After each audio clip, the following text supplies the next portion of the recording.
بسم الله الرحمن الرحیم. په سټیج ناستو مشرانو عزیزانو ډېر مزه کړې ده او ډېر خوند را پرېښودی د مشاعرې، خو ناوخته دی او حقیقت دا دی چې ډېر وخت تېر شم، شاعران ملګري ګڼو. زه یو خو دا سلیم خان لالا ته او د مسعود جبار خان ته دا مبارکي ورکوم چې زمونږ د غېږې ماشومان پښتو سره مینه لري او لیونی مینه لري او پښتانه نظمونه ورته یاد دي، ځکه نظم یادول ډېر ګران کار دی. نو دی له مایوسي نه ده په کار دی، مطلب دا دی زمونږ سبا روښانه دی او واړه واړه ماشومان دي او د خپل کام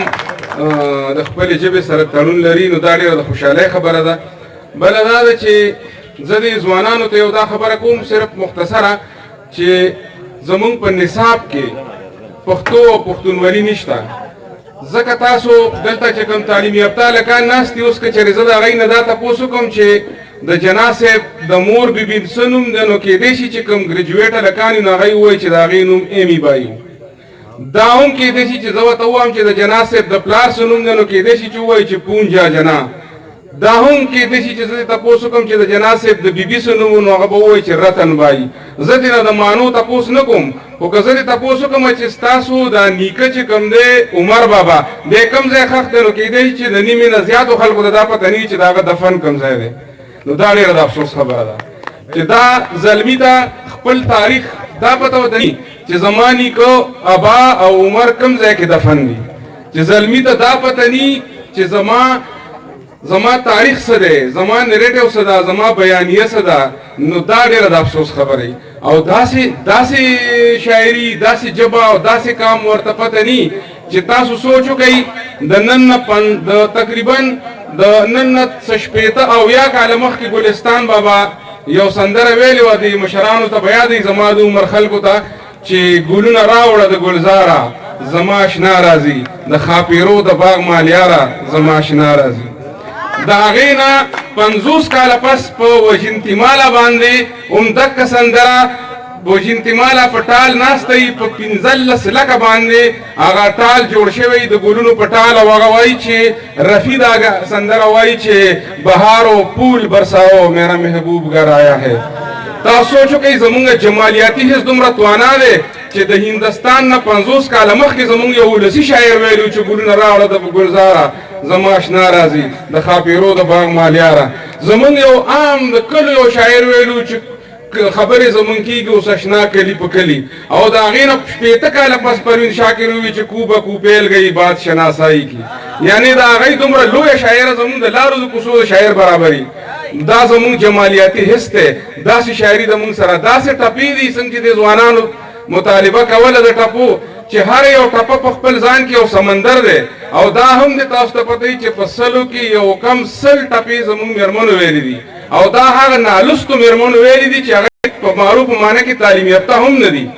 زمونږ متلونه په سلو کې یو کم 100 متلونه چې دي نو دا سړو ویلي دي، 1% متل صرف زنانو کړي دي او هغه د هغې نریټیو باقاعده ښکاره ده، لکه هغه چې وایي که نه چې مشران زنانه وایي چې یو برغول اور، یا وایي چې کور لرالې او د اور مېرمن شوې. نو دا چې اور لرالې او د کور مېرمن شوې دا زنانوالې دي. نور اکثر زمونږ متلونه زمونږ د کلکټیو وزډم زمونږ د اجرو زمونږ اکیډمو کې جوړ شوي دي. بل زه دا د ملګرو ته وایم کوم مشر چې دا ووایي چې اجرې نشته ختمې دي، نو دا ډېره زیاته د مایوسۍ خبره ده. په ثوابۍ کې خواوشا 500 کلي دي او چې په هر کلي کې 15 اجرې هم حساب کې نو کم از کم 2,500 اجرې خو په ثوابۍ کې موجود دي. نو داسې یو داسې اداره چې هغه د 2,500 په شمېر کې وجود لري، هغې ته دا په یو جمله کې دا ویل چې اجره ختمه ده، دا ډېره د افسوس خبره ده. زما خیال دی چې اجره شته او دا اجرې په کار ده، پښتون کام له پکار ده چې کم ځای هم نوې چم جوړېږي، کم ځای هم نوې ټاونشپ جوړېږي، نو چې په هغې کې په اجتماعي توګه باندې کم از کم یو اجره جوړوي او ځکه یې جوړوي چې دا پښتانه چې کوم دي نو تاسو وګورئ دی ډېرې جوړوي، بیټکونه جوړوي. دا د هغه نفسیاتي مسله ده چې دی ته دا پته لګي چې ما خو اجره پرېښوده نو زوام چې په بیٹک باندې او په اجره باندې او په دیره باندې 10 کروڑ 2 کروڑ روپے لګي نو کچېره دا پښتانه په شریکه باندې څنګه چې جمعات جوړي نو چې دا شان ورسره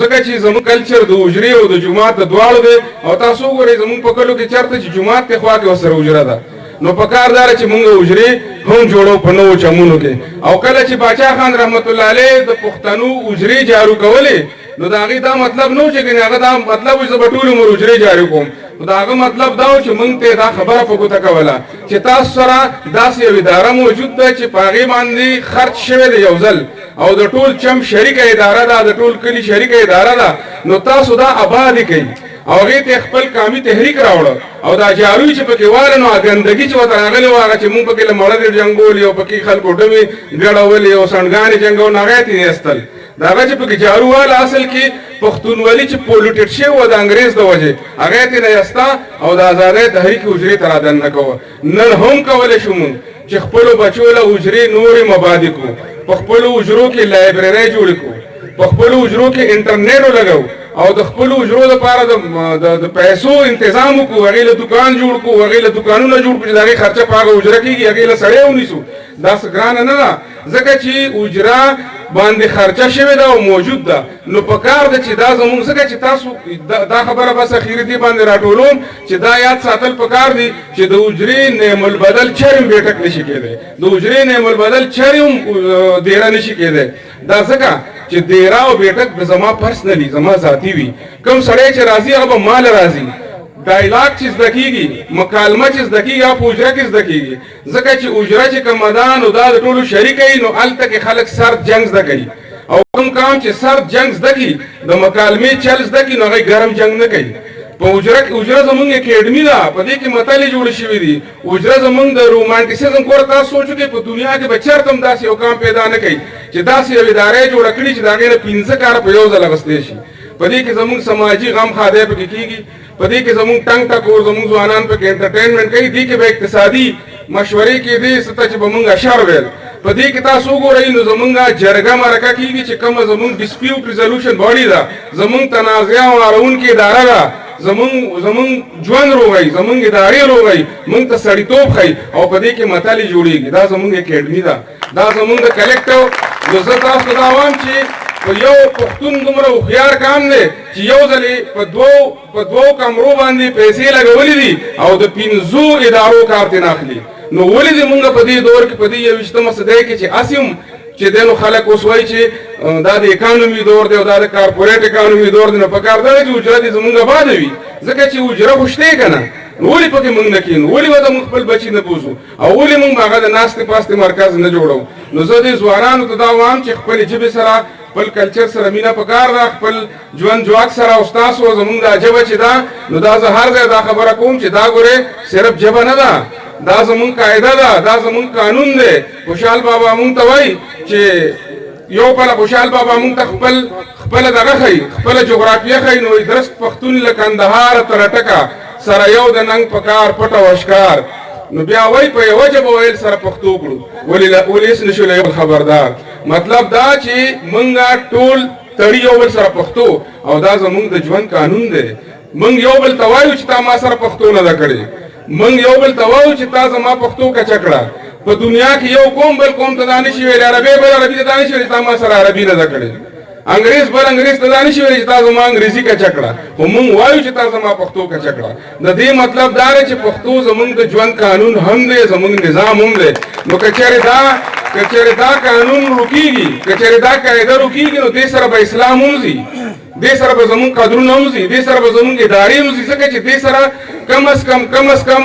زما په اندازه باندې 500 قدرونه او 14 ادارې تړلې دي پښتونولۍ سره او په هغې کې چې د بنیادي اداره زمونږ جرګه او اجره ده نو زه تاسو ته دا وایم د ځوانانو ته او د مشرانو ته خو مشرانو باندې زیاته ذمهواري راځي ځکه چې یو سړی وایي په شکل باندې ښایسته نه نو بل کس ورپسې وخندل نو هغه ورته وایي چې یاره لوښي پسې خاندي که ګلال پسې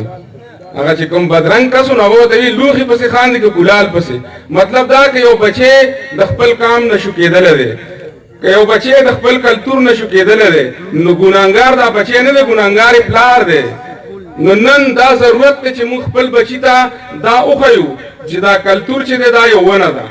دا ثقافت یو ونه ده. د دې جړې زمونږ پرون دی، زمونږ اجرا، جماعت، جرګه، ننواتي، تیګه، بدل، بدرګه، دا ټول د دې بنیاد دی، د دې جړې دی. د دې دا تنه چې دا زمونږ نن دی او د دې دا څانګې چې دا زمونږ سبا دی. کله چې د یو ونې جړه نی نو هغه ونه ودرېدی نه شي، کله چې د دې تنه نی نو هغه ونه نی، او چې کله څانګې نه وي نو هغه ونه هغې کې فوټوسنتیسس نه کېږي، هغې کې ضیاء تعلیب نه کېږي، خوراک پکې نه جوړېږي. نو نن به مونږ خپل بچي ته دا ښیو، دا به ورله ورکوو چې د پرون په غېږ کې به د نن په لار سبا ته څنګه ځو. خپل بچي له به دا نریټیو ورکوو، نوې بیانیه چې کم سړی په جړو کې کینی او هغه څانګې رد کوي، نو دا ایرریشنلیزم دی. او چې کم سړی په څانګو کې کینی او دا جړې رد کوي، نو دا تخریب دی، ډسټرکشن دی. مونږ به خبره په دې ختموم چې شیخ زید یو ډېر زبردسته خبره کړې ده. هغه وایي چې د کم کام پرون نی نو د هغې نن نی، او چې د کم کام نن نی نو د هغې سبا نی. نو زه دې ځوانانو ته وایم چې د خپلې ژبې سره په دې ژبه کې خوشحال خان خټک موجود دی. هغه خوشحال خان خټک چې علامه اقبال ورته حکیم الامت وایي. علامه اقبال هغه ستایي نو وایي چې خوش سرود و شاعر افغان شناس آنکھ بینت باز گوید بے حراس حکیم ملت افغانیہ طبیب علت افغانیہ. دا زنوام دا خوشحال خان خټک ته ټریبیوټ پیش کوي علامه اقبال څه چې د دې ملک خلک حکیم الامت وایي علامه اقبال ته، خو هغه وایي چې نه، حکیم الامت خوشحال خان خټک ته. نو د احساس کمترۍ نه هم راوتل پکار دي خپلې ژبې سره. زما دا خیال دی چې په دې ګلوبل ویلج کې، په دې نړیوال کلي کې ټوله دنیا چې کله نړیوال کلي ته وردننه کېده،